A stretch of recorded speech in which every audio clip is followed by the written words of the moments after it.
Okay. Welcome to the Compostudio of Gamedev and track music. I'm gonna start first apologizing about the live vote fumble that we had today with Cider Showdown. The live vote didn't work as we thought it would, and we needed to recount the second round votes. So the second round winner is Monsieur Soleil, and we will have tomorrow the final round with Exka and Monsieur Soleil. And now when that's out, I'm gonna introduce you our guests. We have Lisa from Finnish Game Jam. You can say hello. Yes, hi. I hope your video is also showing. And then we have Rauhis, who is the Gamedev combo organizer. Hello.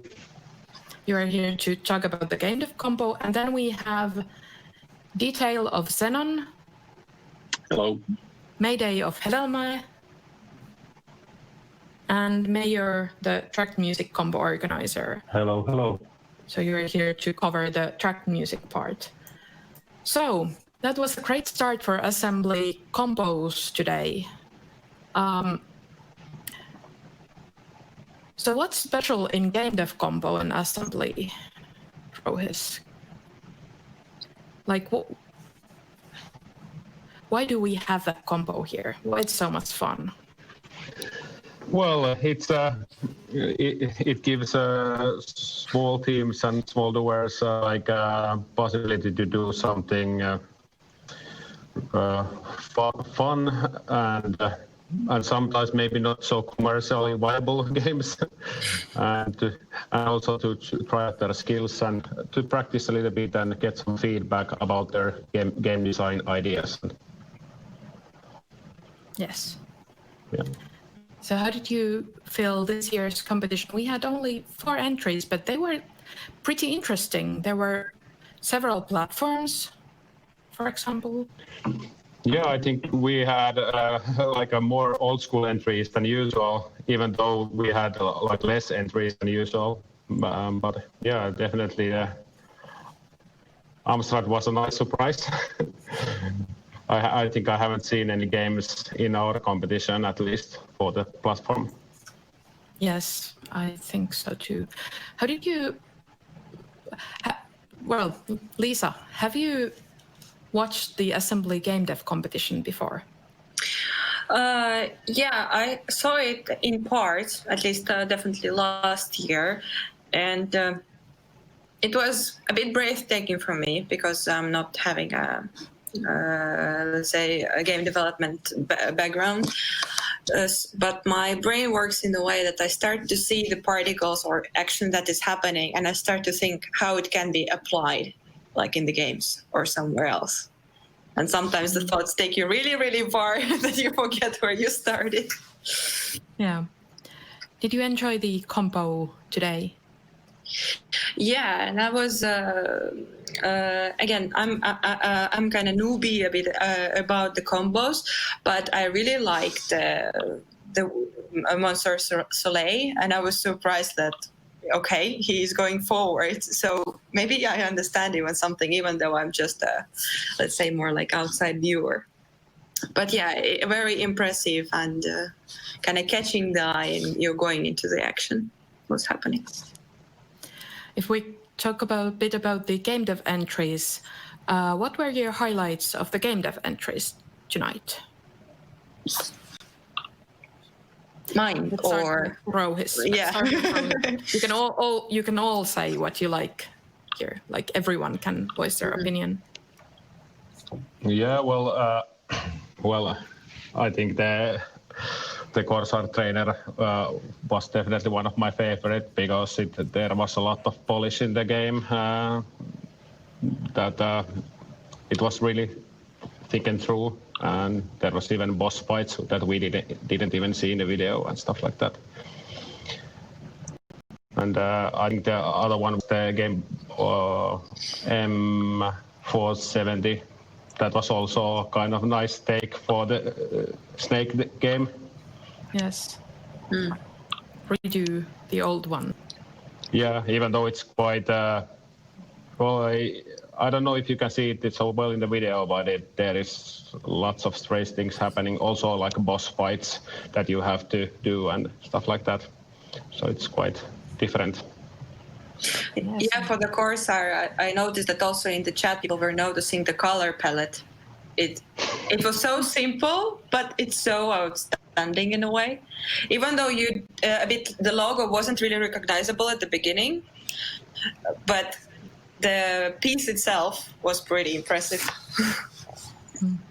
Yeah. And it was done on an Amstrad CPC 464, so it's like a 64 with like crappier sound chip, and also with the VIC chip. So it's really impressive what they could manage with hardware from 1984. Yes. Yeah, I thought also that all the entries were really nice, but the music from few of them catch my ear really, like, especially for the last one, it was really nicely made. But I think every entry was a good entry, and we had a good quality competition, even though we didn't have that much quantity this time. Yeah, definitely you should go download those at assembly.org and vote your favorites. Yes, and play the games also. Yeah, definitely, because the video cannot show you all. Yes. Of course. If we move on to the track music combo, we had 11 great entries, and it really seems like this competition is something that people put effort into. Can you tell me, Meyer, I'm not that I don't know that much about track music. So could you tell me what's it's all about? It's all about having 4 or 32 channels and doing the amazing stuff on all of them. And also, like, you have samples, so you don't have any kind of instruments, you have samples.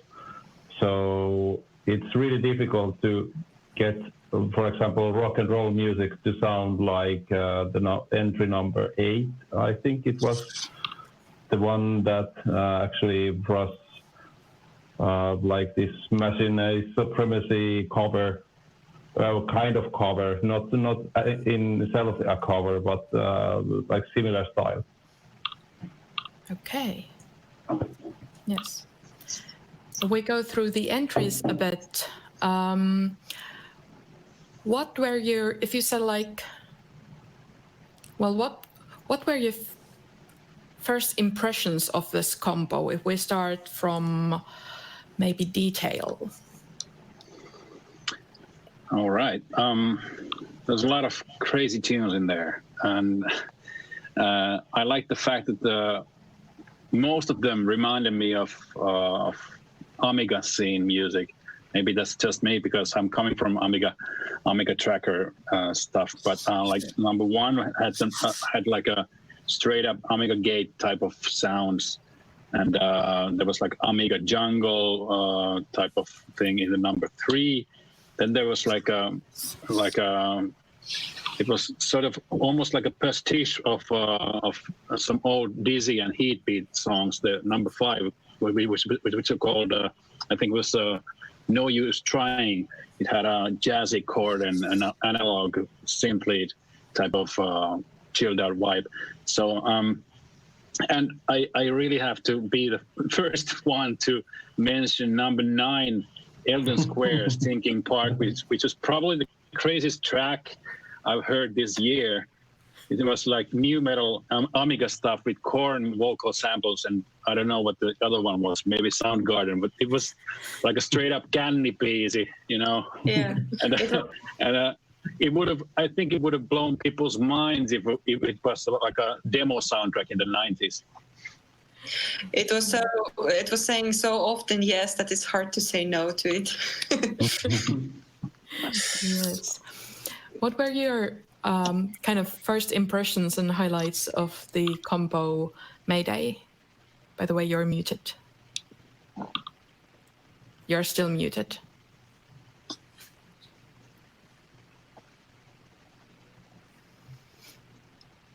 Okay. Well, maybe we can go to Meyer at this point. Well, yeah, like at least the song number 3 was nice with the acid melody.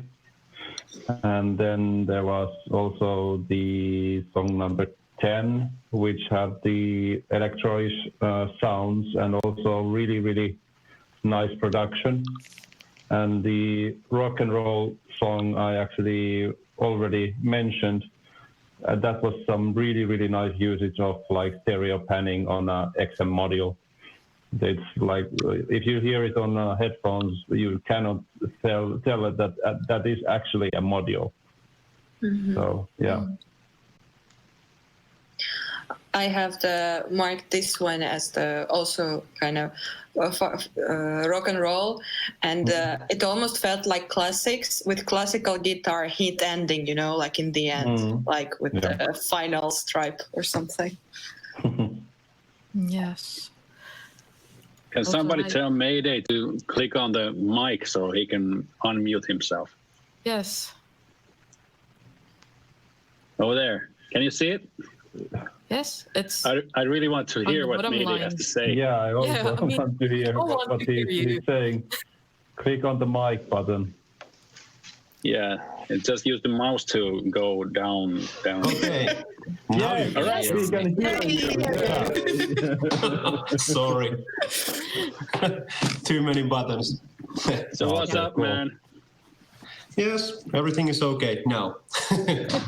Good. Yeah. So, and yeah, you asked me about the compo. Yes. Yes, I really like it because we have had now for I think this is the 3rd year with Dragon Music Compo, and every year it has gone better and better, I think.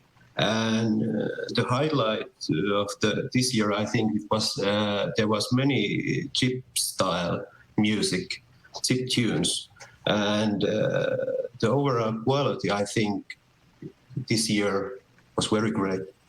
I really like this every song. Many different kinds of songs, and especially the number 9, Stinking Part. It was the best, I think. Yeah. Yeah, it made. And I really think that number 11 also deserves a mention for using like this sidechain compression in an XM module. Or no, actually, it was an IT. It was an IT. Yeah. Yeah, it reminded me of Lenno, if you know the young Finnish producer who does sort of like a new disco vibe, and it had really great chords and arpeggios. The number 11, Talossa, number 2, and also Mayday and maybe Mayer can also remember an Amiga musician called Supernao. And he had like a chilled out chord type of chip modules back in the day, and the C part of that song, number 11, really reminded me of some Super Now track. Yeah, cool. Yeah, with the 11 one, you almost like represented at some kind of rave session. At least when I was listening, I was imagining how the DJ, you know, he changes the music and then coming back with some twists. I'm like, how do you do that? And I think that the info said that it was like 144 kilobytes. And the like maximum limit of the compo is 2 megabytes. Yeah. So usually the mods that we get, or like the track music that we get, is like around 1 megabyte or so.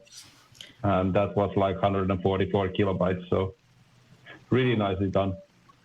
Yes, this year I think we had quite many of those little tunes, about a few hundred kilobytes only.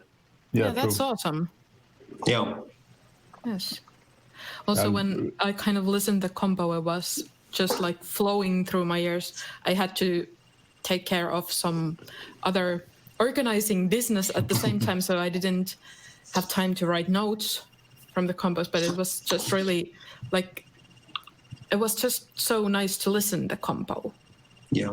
altogether as a set. Like the overall quality set was overall quality really nice. was through the roof this year.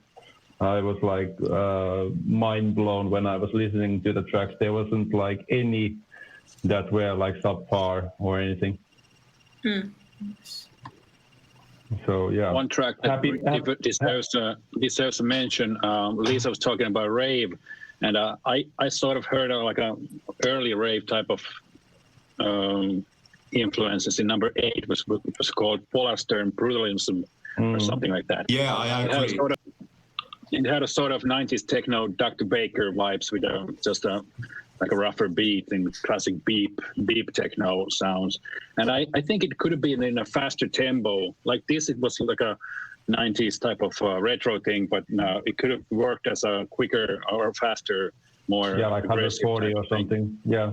And also, it also had some Eastern vocals. It reminded me of a psytrance track called "The Prayer" by Nordlander. As a DJ, I would have probably not spin this, but I would be interested in these girls or producers' new stuff. It was interesting. Yeah, I really liked also the number 8. It has a very evil melody, I think. And number 10 is like it changes style basically in the middle of the track. Yeah. And then it becomes like this homage to like old school demo music with like really, really long snare. And I like the fact that someone uses theremin as a lead, like electronic track in a demo scene or tracker song. It was a great track, and it really got into a new gear with the rougher breaks in the middle. Surprising. I like that, and it was really original, and that's not you. Almost every time you get something really original in the tracker modules, but this was especially original in my point of view. Yeah, I like it also, and I think that it progressed very well to the end, and also remind me a little bit about Orbital. Yeah, that's true.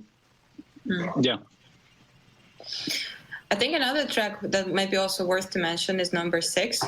Just you mentioned the old school, and because I have a comment like classical street fighting, but with the feeling that you're actually playing as a good guy.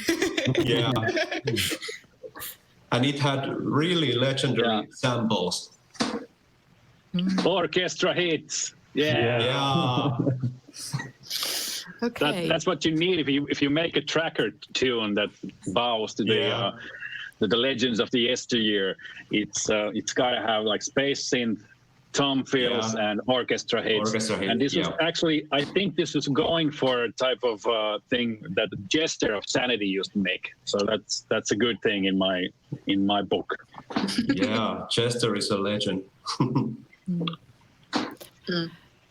So I really do hope that we get this amount of entries to track music compos next year, and I do hope that we get more Gamedev entries and also the old school platforms. Like people make games for old school platforms, really. Yeah, make more good games. And make also new school and phone games and every platform. Yeah. Experimental stuff. Experiment. I'm going to give 5 stars to the people who made the text game on C64, Survival Messenger. I thought the text games were extinct, but I was wrong. You need to put it on your Ultimate 64 if you have one. I got a feeling that old school is a new hot right now. Yeah, I do. It's never out of vogue. It's been hot for 30 years. So. Yeah, but it's kind of new hot because I saw Commodore 64 kind of renewed model sold in Prisma. So that tells you everything.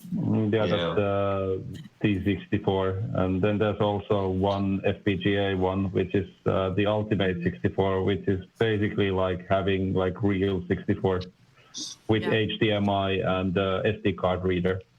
Nice. And I think it looks like the next one is going to be Amiga. I think so. It will be.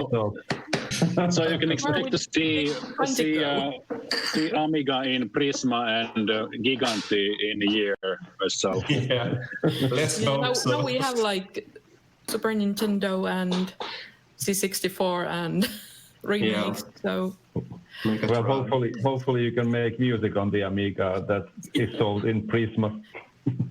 Yeah, that would be great. yes. Probably it won't have Pola though. Yeah.